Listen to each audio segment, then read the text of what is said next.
আসসালামু আলাইকুম সম্মানিত ভিউয়ার্স, করব হলো মুডির বিএসটিআই কিভাবে করতে হয় এই নিয়ে। প্রথমে ইলিস্ট্রেটর ফাইলটা ওপেন করে নিলাম।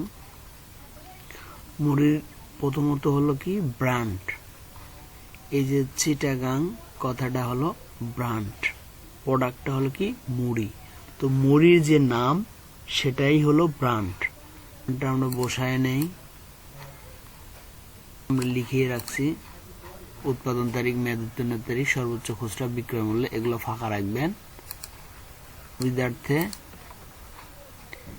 এই লেবেলটা আপনারা 10x15 সাইজ স্টিকার পেজে পিন দিবেন। তাহলে হবে কি, আপনি যখন জমা দিবেন তখন সাদা পিপির উপরে মারে অফিসে জমা দিতে পারবেন। এইটা বলি, প্রস্তুতকারক, মনোজাতকারক ও বাজারকারী এনার নিজেরই মেল আছে। যাদের মেল নেই অন্য কারোর কাছ থেকে নিয়ে আসে আপনারা করতে পারবেন।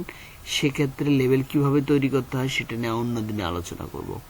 ট্রেড লাইসেন্স এবং সেন্টের কাগজ, যেখানে আপনার কারখানা সেই ঠিকানা হবে, আর সেই ঠিকানার নাম এবং প্রতিষ্ঠানের নাম এবং ঠিকানা অনুসারে লেবেলের ঠিকানা দিতে হবে। ইনি 500 গ্রামের সাইজ করবে, নিট ওজন 500 গ্রাম বি, এই কথাটা থাকতে হবে।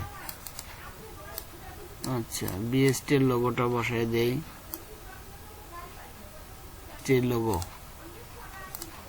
বিডিএস 1696, এই কথাটা, এই জিনিসটা সুন্দর করে বসায় দিবেন। চাল ও ভোজ্য লবণ, এতটুকু কথা যদি আপনার লেভেলে থাকে তাহলে আপনার লেভেলটা পরিপূর্ণ মানসম্মত একটা লেভেল হয়ে যাবে। তাহলে আপনাকে এই লেভেলে আর কখনো কারেকশন দেবে না। যে ধরে গ্রুপ করি